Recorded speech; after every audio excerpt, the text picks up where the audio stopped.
Trust me, Hansel and Gretel are sweet.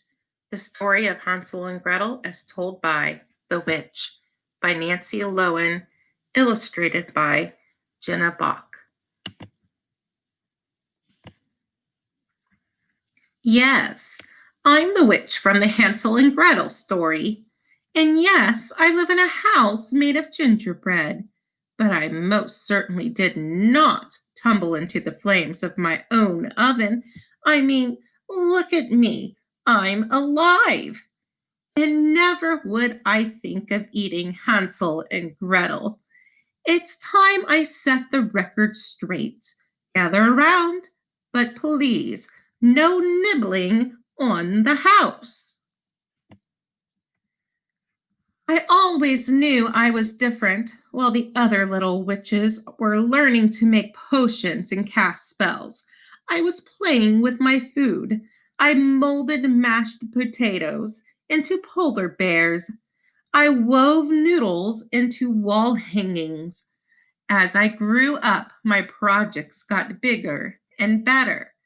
I was a food artiste.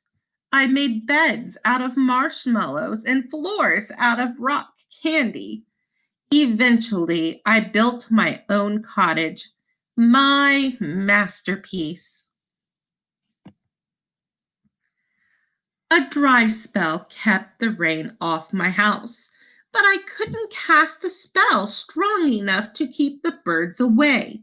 So I got a pile of children's clothes from the lost and found boxes and put up scarecrows.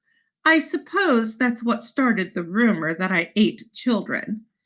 The scarecrows did the trick, except for one crow who wasn't the least bit scared. I called him Thorn. Every day I had to patch the messes he'd make. It was an ongoing battle. Not long ago, I was in back doing some touch up work when I heard children's voices. A shutter snapped, a window shuttered. Little hooligans were eating my house. I ran around to the front. Stop this instant, I yelled. This is private property. The children, a boy and a girl, stared at me in horror. We're sorry, said the girl, but we're so hungry. Please don't eat us, the boy begged. I could see the children weren't doing well, so I invited them in for something to eat. Their names were Hansel and Gretel. Between bites, they told me quite a story. Our stepmother wanted to get rid of us, Gretel said. She said there wasn't enough food for us, but she just wanted it all for herself. She made Dad leave us in the forest twice. She was hoping we'd get lost, said Hansel. The first time we made a trail with white pebbles and followed it back home. The next time we made a trail with breadcrumbs, Gretel continued. But let me guess, I said. The birds ate the crumbs, right? The kids nodded.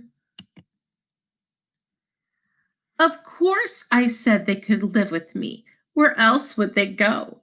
Hansel and Gretel and I got along beautifully.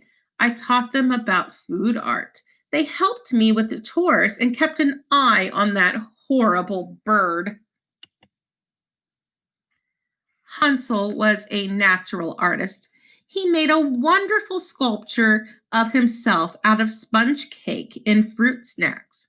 Sometimes I teased him by talking to it. Oh, Hansel, I want to gobble you up, I'd say. Life was sweet. I didn't even have to worry about Thorn anymore. One day he just disappeared. But it was too good to be true. A bird like that never gives up.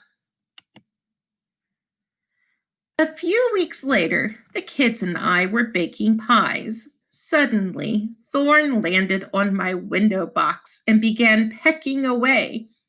Then a woman's voice called, Yoo-hoo! Is anyone home? Hansel and Gretel turned as white as powdered sugar. Their wicked stepmother. Yes, the stepmother and Thorn were working together. They wanted the kids and me out of the picture so they could eat my house. Well, that wasn't going to happen. I flung open the door. Now look here, I began, but the woman pushed past me. Darling children, you're alive, she exclaimed. Run for it, I told Hansel and Gretel.